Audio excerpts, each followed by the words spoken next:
दोस्तों ये कहानी है 16 साल की लड़की चेर की, जो दिखने में काफी सुंदर और स्मार्ट है और साथ ही अपनी स्कूल की पॉपुलर गर्ल्स में से एक है। आखिर ऐसा क्या होता है कि चेर को अपने ही सौतेले भाई से प्यार हो जाता है? आइए देखते हैं। कहानी शुरू होती है चेर और उसके डैड मेल से। दोनों किचन में होते हैं, तभी उसके डैड चेर से बोलते हैं, तुम्हारा सौतेला भाई जॉस आज आने वाला है। ये खबर सुनते ही चेर नाखुश हो जाती है और अपने डैड से बोलती है, डैड आपको पता है ना मैं उसको पसंद नहीं करती। खैर चेर अब स्कूल के लिए निकलती है। जाते वक्त चेर अपनी बेस्ट फ्रेंड डियोनी को भी उसके घर से पिक कर लेती है। डियोनी भी चेर की तरह ही काफी अमीर है। स्कूल पहुंचने पर डियोनी अपने बॉयफ्रेंड म्यूरे से मिलती है। चेर अभी भी सिंगल है। असल में चेर को अभी किसी लड़के में कोई दिलचस्पी नहीं है। इसी बीच क्लास में teacher mister hall debate competition करवाते हैं, पर चेर की परफॉर्मेंस बहुत खराब रहती है और उससे कम मार्क्स मिलते हैं। चेर को डर था कि अगर उसके डैड को उसके मार्क्स के बारे में पता चल गया तो वो उसे बहुत डांटेंगे, इसलिए वो अपने रिपोर्ट कार्ड को छिपा लेती है। घर वापस आते वक्त चेरी सोचती है शायद जॉश आ गया होगा, और हुआ भी वही। अब देखना ये है कि चेर जॉश से क्या बातें करती है। चेर और उसके डैड मेल और उनका सौतेला बेटा जॉश मिलकर लंच करते हैं। लंच करते समय जॉश अपने डैड से बोलता है कि डैड मुझे एनवायरमेंट लॉ में इंटरेस्ट है। ये सुनकर मेल बोलता है, जॉश तुम्हारी परफॉर्मेंस काफी अच्छी है, तुम्हें तो कॉर्पोरेट लॉयर की पढ़ाई करनी चाहिए। इसके बाद मेल चेर से उसकी रिपोर्ट कार्ड मांगते हैं, लेकिन चेर झूठ बोल देती है। वो बोलती है, डैड मुझे अभी तक रिपोर्ट कार्ड तो मिला ही नहीं। तभी मेल को एक फोन आता है। कॉल रिसीव करके मेल बात करने के लिए दूसरी जगह चला जाता है। इस मौके का फायदा उठाकर जॉश चेर से पूछता है कि तुम अपने रिपोर्ट कार्ड के मार्क्स कैसे बढ़ाओगी। चेर मुस्कुराकर जवाब देती है कि मैं वही करूंगी जो मैं हर सेमेस्टर में करती आई हूँ। दरअसल चेर हर सेमेस्टर में कोई ना कोई बहाना बनाकर या फिर टीचर को खुश करके अपने मार्क्स बढ़ा लेती थी, और इसी तरह चेर हर साल पास भी हो जाया करती थी। लेकिन इस बार चेर अपनी पुरानी चाल नहीं चल पाती। जब चेर मिस्टर हॉल और मिस गैस से बात करती है तो वो उसकी बात सुनने को तैयारी नहीं होते। हताश होकर चेर सोचती है कि मैं अब करूँ तो करूँ क्या। तभी चेर की नजर मिस्टर हॉल पर पड़ती है। चेर को पता था कि मिस्टर हॉल अभी भी सिंगल हैं और इसलिए वो काफी उदास भी रहते हैं। उसी टाइम चेर एक प्लान बनाती है। चेर मिस गैस और मिस्टर हॉल को एक साथ मिलाने का फैसला करती है। उसके लिए चेर डियोनी की मदद लेती है और डियोनी चेर की प्लान में शामिल भी हो जाती है और मिस गैस के लॉकर में मिस्टर हॉल की तरफ से एक लेटर लिख देती है। अगले दिन जब मिस गैस लेटर पढ़ती है तो बहुत खुश होती है। लेटर में लिखा था कि मिस्टर हॉल उन्हें कितना पसंद करते हैं और उनके साथ डेट पर भी जाना चाहते हैं। इसी बीच चेर मिस्टर हॉल की क्लास में उनको बताती है कि मिस गैस ने एक बार बोला था कि पूरे स्कूल में मिस्टर हॉल से ज्यादा इंटेलिजेंट कोई नहीं है। चेर की बात सुनकर मिस्टर हॉल खुशी से झूम उठते हैं। वहीं चेर जब घर आती है तो उसके डैड उस पर जोर से चिल्लाते हैं, क्योंकि चेर अभी भी बिना ड्राइविंग लाइसेंस के कार चला रही थी। मेल चेर को सख्ती से बोलता है, अगर चेर तुम्हें कार चलानी है तो तुम्हें किसी एक्सपीरियंस पर्सन को अपने साथ रखना होगा।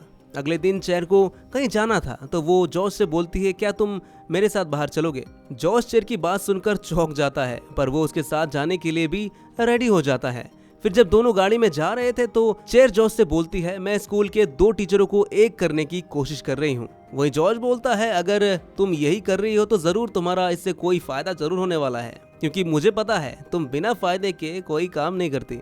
चेर चालाकी से जवाब देती है, बोलती है, मैं थोड़ा मजे करना चाहती हूँ, इसके अलावा और कुछ नहीं। अगले दिन चेर अपनी प्लान को अंजाम देती है। वो मिस्टर हॉल को कॉफी देकर बोलती है कि आपको तो ये कॉफी मिस गैस के साथ पीनी चाहिए। इसके साथ ही चेर और डियोनी मिस गैस का मेकओवर करके उन्हें मिस्टर हॉल के पास भेज देती है। कुछ देर बाद चेर उन दोनों को कॉफी पीते हुए देखती है। इस दौरान वो दोनों अपना नंबर भी एक दूसरे को दे देते हैं, यानी चेर का प्लान बिल्कुल कामयाब हो रहा था। आगे मिस्टर हॉल और मिस गैस एक दूसरे को पसंद करने लगते हैं। इसके बाद स्कूल में मिस्टर हॉल और मिस गैस अक्सर साथ दिखाई देते थे। वो दोनों खुश रहते थे, जिस वजह से वो सब स्टूडेंट्स को भी अच्छे मार्क्स दे देते थे।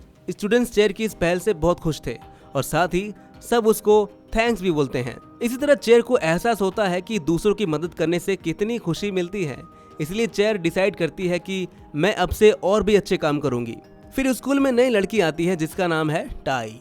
टाई मिडिल क्लास फैमिली से बिलोंग करती है और उसे फैशन के बारे में कुछ नहीं पता। चेर टाई को देखकर डिसाइड करती है कि मैं टाई को स्कूल की सबसे पॉपुलर और हॉट लड़की बना दूंगी। वहीं कैंटीन में ब्रेकफास्ट के दौरान टाई की मुलाकात ट्रेविस से होती है और ट्रेविस टाई की ड्राइंग देखकर उससे इम्प्रेस होता है। ट्रेविस को टाई बहुत पसंद आती है लेकिन चेयर को पता है ट्रेविस एक अच्छा लड़का नहीं है। चेयर टाई से बोलती है तुम्हें उससे दूर ही रहना चाहिए। इसके बाद चेयर और डियोनी मिलकर टाई का मेकओवर करवाते हैं और टाई का पूरा लुक ही चेंज कर देते हैं। टाई जब एक नई लुक में स्कूल आती है तो सभी उसकी तरफ देखते ही रह जाते हैं और उसकी तारीफ भी करते हैं। उसी टाइम ट्रेविस भी वहाँ आके टाई को पार्टी में इनवाइट करता है। चेयर जानती है टाई अगर ट्रेविस के साथ रिलेशनशिप में रहेगी तो टाई कभी स्कूल की पॉपुलर गर्ल बन ही नहीं सकती।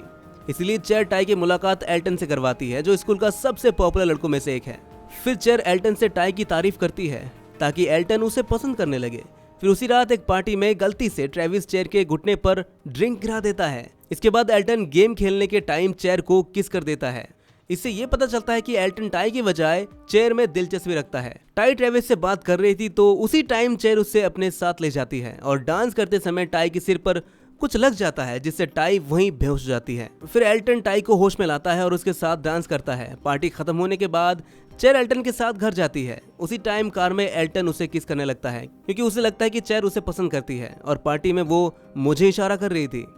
ये देखकर चेयर एल्टन से सीधे पूछती है कि तुम्हें टाई पसंद है क्या? तो एल्टन जवाब देते हुए बोलता है कि टाई मेरे टाइप की लड़की नहीं है और ना ही मैं उसे पसंद करता हूँ। एल्टन की बात सुनकर चेयर गुस्से से कार से उतर जाती है। एल्टन को भी चेयर पर गुस्सा आता है और एल्टन भी चेयर को वहीं अकेला छोड़कर चला जाता है। अब चेयर अकेली थी। तभी एक आदमी चेयर को अकेला देखकर चेयर के पास आता है और उसे बंदूक दिखाकर उसके सारे पैसे लूट लेता है। अब चेयर के पास कोई और रास्ता ही नहीं था। चेयर जॉश को फोन करके वहां बुलाती है। जॉश भी उसी टाइम अपनी गर्लफ्रेंड के साथ था, लेकिन फिर भी वो चेयर को लेने के लिए वहां पहुंच जाता है। अगले दिन से चेयर टाई के लिए कोई और लड़का ढूंढने में लग जाती है। तभी क्लास में चेयर की नजर क्रिस्टन पर पड़ती है और चेयर क्रिस्टन को पसंद कर लेती है। चेयर क्रिस्टन का ध्यान अपनी तरफ खींचने के लिए अलग अलग तरीका आजमाती है और वो ऐसा करके क्रिस्टन का ध्यान अपनी तरफ करने में कामयाबी हो जाती है। एक दिन क्रिस्टन चेयर को अपने साथ पार्टी में चलने के लिए इनवाइट करता है। उसी रात क्रिस्टन चेयर को लेने के लिए आता है, लेकिन चेयर अभी तक तैयारी नहीं हुई। चेयर के घर पर क्रिस्टन की मुलाकात चेयर के डैड मेल से होती है, पर मेल को क्रिस्टन बिल्कुल पसंद नहीं आता। थोड़ी देर बाद जब चेयर पार्टी के लिए रेडी होकर नीचे आती है तो उसकी ड्रेस देखकर तो चेयर के डैड उसके ऊपर गुस्सा करने लगते हैं। चेयर एक शर्ट पहनकर वहां से चली जाती है। उनके जाने के बाद जॉश काफी परेशान होता है। फिर जॉश मेल से पूछकर चेयर की पार्टी में जाने के लिए निकलता है। उस पार्टी में टाई भी आई हुई थी। टाई एल्टन को किसी और लड़के के साथ देखती है और उसे देखकर वो काफी उदास हो जाती है। चेयर क्रिस्टन के साथ डांस कर रही थी, तभी वो टाई को अकेला देखती है और उसके साथ कोई भी डांस नहीं कर रहा था। तभी जॉश वहां आता है। जॉश टाई को कंफर्टेबल महसूस कराने के लिए उसके साथ डांस करने लगता है। ये देखकर चेयर को बहुत अच्छा लगता है। घर जाते समय चेयर जॉश को इस बात के लिए थैंक यू भी बोलती है। कुछ दिनों बाद क्रिस्टन चेयर के घर पर मूवी देखने आता है। चेयर समझती है अब हमारे बीच कुछ हो सकता है। वो मूवी देखने के बहाने क्रिस्टन के करीब आने की कोशिश करती है। इसके लिए चेयर कुछ अजीबोगरीब हरकतें भी करती है, लेकिन क्रिस्टन चेयर में कोई दिलचस्पी नहीं दिखाता और बिना कुछ किए वहाँ से चला जाता है। अगले दिन चेयर डियोनी और म्यूरे को क्रिस्टन के बारे में बताती है। वो दोनों उसे बताते हैं कि क्रिस्टन गे है, इसलिए वो तुम में कोई दिलचस्पी नहीं दिखा रहा था। तभी उनकी कार गलती से दूसरी लाइन में चली जाती है। डियोना घबरा जाती है, लेकिन म्यूरे उसे प्यार से शांत करता है। ये देखकर चेयर को एहसास होता है कि मुझे भी कोई ऐसा चाहिए जो मुझे बहुत प्यार करे और मेरी केयर भी करे। अब चेयर क्रिस्टन के साथ रिलेशनशिप में तो नहीं आ सकती थी, इसलिए वो उससे दोस्ती कर लेती है। क्रिस्टन को फैशन में अच्छी समझ थी, इसीलिए चेयर उससे सलाह लेती रहती थी। एक दिन जब क्रिस्टन और चेयर मॉल में थे तो क्रिस्टन की नज़र टाई पर पड़ती है। कुछ बदमाश लड़के टाई को गिराने की कोशिश कर रहे थे। ये देखकर क्रिस्टन तुरंत भागकर जाता है और टाई की मदद करता है। इस घटना के बाद टाई पूरे स्कूल में पॉपुलर हो जाती है। एक दिन चेयर टाई को अपने साथ गिफ्ट लेने के लिए चलने को बोलती है, तो टाई चेयर के साथ चलने से साफ मना कर देती है। यहाँ तक कि वो सभी के सामने ट्रेविस का मजाक भी उड़ाती थी। टाई के इस बिहेवियर से पता चल रहा था कि पॉपुलर होने के बाद वो कितनी घमंडी बन चुकी है। ये बात चेयर को बिल्कुल भी पसंद नहीं आती और निराश होकर चेयर अपना ड्राइविंग टेस्ट भी अच्छे से नहीं दे पाती। इस वजह से उसे लाइसेंस भी नहीं मिलता। घर आने पर चेयर टाई और जॉस को एक साथ देखती है। टाई चेयर को बोलती है मैं जॉस को पसंद करने लगी हूँ। ये सुनकर चेयर टाई से बोलती है कि टाई तुम जॉस के टाइप की लड़की नहीं हो। चेयर की बात सुनकर टाई को बहुत गुस्सा आता है और चेयर को खरी खोटी वहीं पर सुना देती है वो। इसके बाद चेयर काफी समय तक सिर्फ टाई और जॉस के बारे में ही सोच रही थी और उसे एहसास होता है कि मैं जॉस से प्यार करने लगी हूँ। एहसास होने पर चेयर जॉस के सामने ब्लश करने लगती है और जॉस से ठीक से बात भी नहीं कर पाती। कुछ दिनों बाद स्कूल में ट्रेविस चेयर को उसके स्केटिंग कंपटीशन में इनवाइट करता है। कंपटीशन में टाई भी आई हुई थी। फिर अपने बर्ताव के लिए वो चेयर से माफी मांगती है और चेयर उसे माफ कर देती है। कंपटीशन शुरू होने के बाद टाई जिस तरह से ट्रेविस को देखती है तो उसे देखकर चेयर समझ जाती है कि टाई असल में ट्रेविस को पसंद करती है और जॉस के लिए उसका केवल अट्रैक्शन था। अगले दिन जॉस और चेयर मेल के एम्प्लॉय के साथ काम कर रहे थे। लेकिन उस दौरान जॉस और चेर का ध्यान बिल्कुल काम में नहीं होता। वो दोनों बस एक दूसरे को देखते रहते हैं। इसी चक्कर में एम्प्लॉय के कुछ फाइलें गुम हो जाती हैं। वो एम्प्लॉय गुस्से से चिल्लाने लगता है और दोनों को खरी खोटी सुनाकर वहां से चला जाता है। चेर उससे अपसेट हो जाती है। जॉस चेर को अपसेट देखकर उसके पास आता है और उससे बोलता है, तुम्हें काम करने की जरूरत नहीं है, मैं सारा काम कर दूंगा। फिर चेर बोलती है, मैं यहाँ काम करने के लिए नहीं बल्कि कुछ और इरादे से आई थी। चेर की बात सुनकर जॉस समझ जाता है कि चेर मेरे लिए आई थी क्योंकि चेर उसे पसंद करती है। जॉस भी अब चेर को पसंद करने लगा था, इसलिए वो दोनों एक दूसरे को किस करने लगते हैं। मूवी के एंड में मिस्टर हॉल और मिस गैस की शादी हो जाती है। चेर और उसके सभी दोस्त अपने अपने बॉयफ्रेंड के साथ हैं और कुछ इसी तरह हमारी मूवी यहीं पर खत्म हो जाती है। तो दोस्तों, कैसी लगी आपको ये कहानी कमेंट में जरूर बताइए और ऐसे ही अजब गजब मूवीज के लिए हमारे चैनल को सब्सक्राइब जरूर करिए।